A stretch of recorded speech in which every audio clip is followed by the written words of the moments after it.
Hey guys, Mike here, the Detroit Borg, with a look at the new 4th generation iPad with Retina display. So this replaces the 3rd generation, which is no longer available, while the 2nd generation is still available for $100 less at $399. So this starts off at $499. This gives you that Retina display and a few new features. This is pretty much a spec upgrade from the 3rd generation. Now the 4th generation adds a few new features. One of them is a new high-def FaceTime camera, which has a 1.2 megapixel instead of the horrible VGA camera that used to be in here. We also have the new Lightning connector. We also have new cellular technology in here, which now makes this more compatible with a variety of LTE carriers, not just AT&T and Verizon. So this means this is now available on Sprint and other global carriers. The big change is internal, so we now have an A6X processor replacing the A5X processor. So you can basically think of this as the iPhone 5 processor plus quad-core graphics, so that's the X in that equation. Quad-core graphics is needed to power the Retina display on this tablet. Now the design of the iPad is unchanged. Really the only visible difference is the new Lightning connector, which is now smaller. Now another change in here relates to the power adapter. So they've added a 12-watt power adapter to increase charging speed. So we go from 10 watt from the iPad 3rd generation to 12 watt. So that shaves off about 30 minutes off the charging time. Now on the back you'll find your capacity along with reference to the fact that this requires iTunes 11 or later. Unfortunately iTunes 11 has been delayed a month at the time of this filming, so we won't be able to use that, but of course you can still use iTunes 10 to sync up your new iPad. Alright, so let's go ahead and crack this open and take a look around. Alright, so we're just going to pop the lid here. Come on, there we go. So here we have the iPad in its plastic envelope. We're going to take a look at this in just a minute while we cover the accessories. So here we have the new 12-watt power supply. So we're just going to peel this off and slide it out. And there you go. Same as the 10-watt, looks about the same. So you still have that removable adapter. In the US, these are foldable, so you can travel with this a little more conveniently. And of course, you have your USB connector. And in fact, on the bottom, if you look, you'll see 12-watt USB power adapter.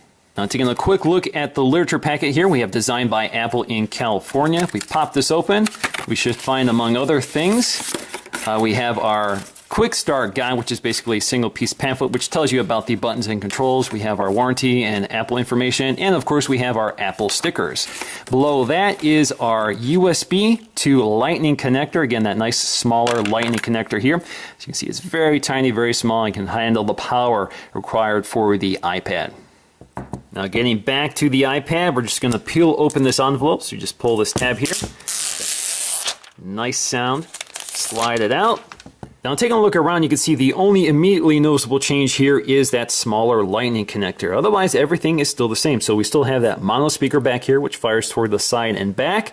On the side, we have our plastic volume up and down buttons, as well as our rotation lock or mute switch, depending on how you have that configured. You also have your sleep wake button.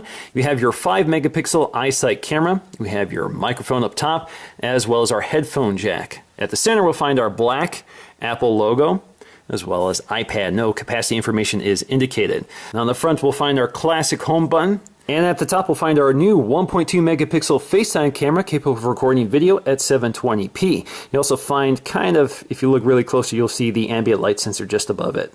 Now let's go ahead and start this up just by pressing and holding the power button at top. So there we go, we have the iPad with that beautiful Retina display. Still the same resolution as the last generation iPad, so let's go ahead and set this up so we can connect to our wireless network here.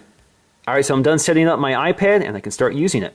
Alright, so there we go. That's all there is to it. We have the standard fresh installation of iOS 6. And the first thing I want to do is explore the one major new feature here, which is that new A6X processor. So I'm going to download a benchmarking utility to show you guys really quickly. Now, when you launch the App Store for the first time with a new installation of iOS 6, they do encourage you to download several apps that are not included.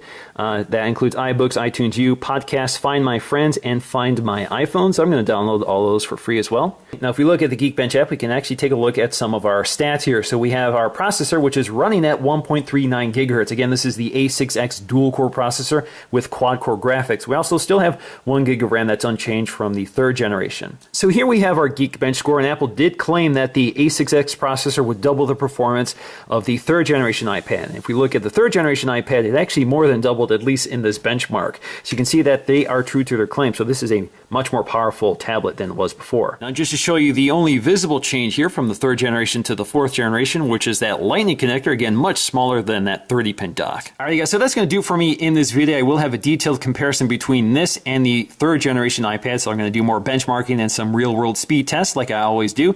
And of course, we have the iPad mini coming up here, so stay tuned for that video. And until then, see you again in the next one.